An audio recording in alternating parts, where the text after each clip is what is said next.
मी मराठीत बोलतोय, नाही म्हणून नाही. तुम्हाला 2-2 कोटी नोकरी प्रतिवर्ष देतो म्हणला की नाही? मग मिळाले. कसं मिळत नाही हो? का तो प्रधानमंत्री आहे, खोटं बोलतोय? 15 लाख रुपये तुम्हाला देतो म्हणला, दिला नाही दिला. मग का प्रधानमंत्री खोटं बोलतोय का आम्ही सांगणारे खोटं बोलतोय? ह्या इलेक्शन मध्ये ते सगळं एक एक करून भजन करत तुमच्याकडे येईल. वो आज उस गति पे बैठे हैं. मेरे को लिख के भेजे हैं, थोड़ा मैं मराठी में बोलूं. अरे भाई, मी मराठीत बोलतोय, नाही म्हणून नाही. पण माझी विचारधारा जे आहे ते जवाहरलाल नेहरूच्या विचारधारेवर आणि बाबासाहेब आंबेडकरच्या विचारधारेवर, महात्मा फुलेच्या विचारधारावर आम्ही चालतो. पण मोदीजी कुणाच्या विचारधारेवर चालतात? ते आरएसएसच्या विचारधारेवर, समानतेच्या विरुद्ध आहेत.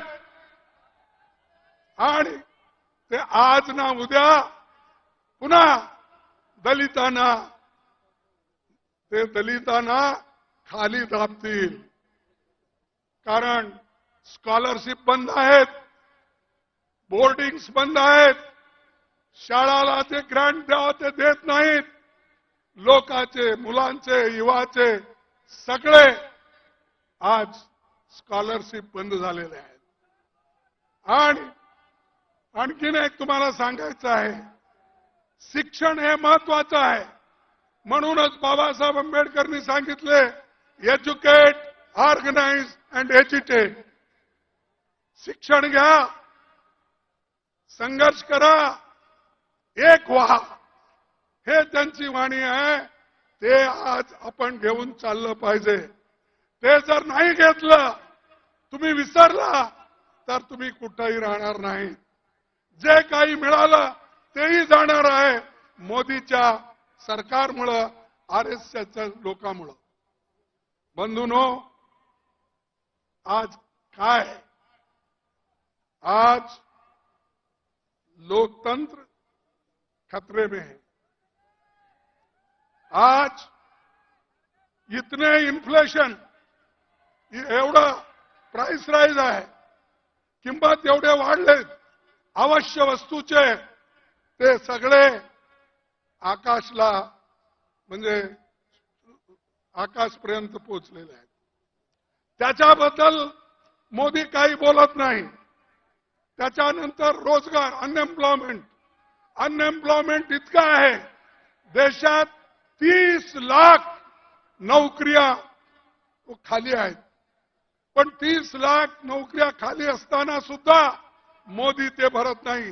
कारण की ते नोकरी भरला तर ते रिझर्वेशन त्याच्यात होईल, बॅकवर्ड क्लासला मिळतील, शेड्यूल कास्ट लोकांना मिळतील, आणि मागास वर्गाला मिळतील, आणि हे जे एसटी लोकांना मिळेल. म्हणून ते 30 लाख वेकेन्सी जे सरकारमध्ये खाली आहेत ते भरत नाही. आणि 8-10 हजार कुठं रिक्रुटमेंट केलं तर त्याचे जे हे आहेत नोकरीचे पट्टे तेच वाढतात. अरे आमच्या काळात डेप्टी सेक्रेटरी, अंडर सेक्रेटरी, कोणीतरी सेक्शन ऑफिसर पोस्ट ऑफिसने पाठवत होता नोकरीचे हे पत्र. आता मोदी साहेब स्वतः स्टेजवर येऊन ते फर्स्ट डिव्हिजन, सेकंड डिव्हिजनचे डॉक्युमेंट ते देतात. तुम्ही विचार करा, एक मनुष्य इतका खाली जातोय म्हणजे ते देशाला फार वाईट आहे. ते मी आता म्हणणं योग्य नाही, कारण दुसरं काही शब्द बोललो की आमचं एवढं केलेलं सगळं मातीत जातंय. म्हणून मी त्याला आता छेडत नाही. दुसरं केव्हा तरी वेळ आली तर मी बोलतो. आज गरीब आणि श्रीमंतामध्ये फार आज हे झालेलं आहे. गरीब अतिगरीब होत आहे, श्रीमंत अतिश्रीमंत होत आहे.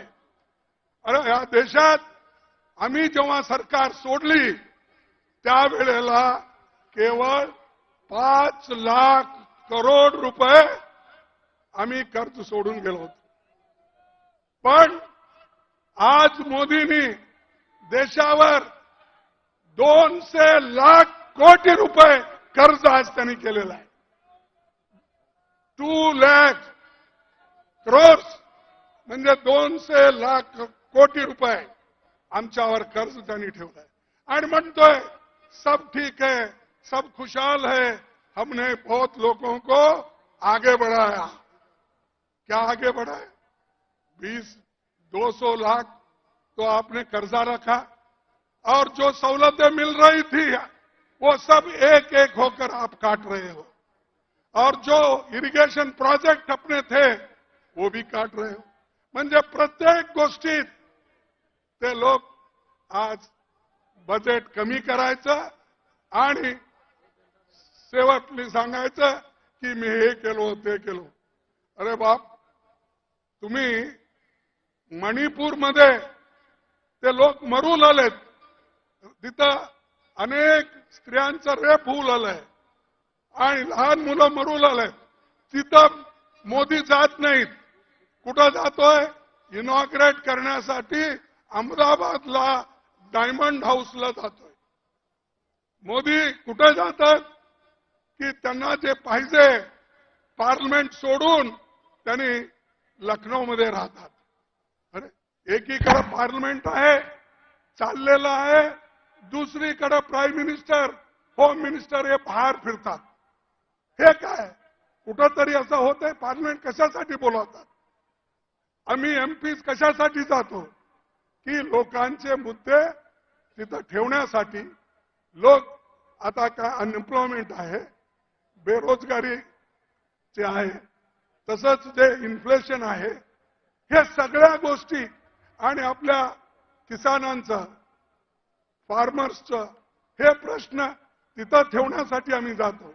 पण तिथं प्रधानमंत्री पायच ठेवला नाही, राज्यसभेत तरी पाय ठेवला नाही, मला वाटतंय लोकसभेमध्ये सुद्धा पाय ते ठेवलेच नाही. म्हणजे एवढी घृणा लोकसभेबद्दल राज्यसभेबद्दल आहे. आणि त्यांनी आम्हाला डेमोक्रेसी शिकवतोय. अरे डेमोक्रेसी प्रकार तुम्ही आत येत नाही आणि जे लोक पार्लमेंटमध्ये येऊन जे गॅस सोडले, वरून उडून आले, ते कसं आले, कोण आणलं? आज मी सांगतो तुम्हाला, एक बीजेपीचा एमपी त्यांना साईन करून दिला होता आणि त्याच्यामुळं ते सगळं झालं.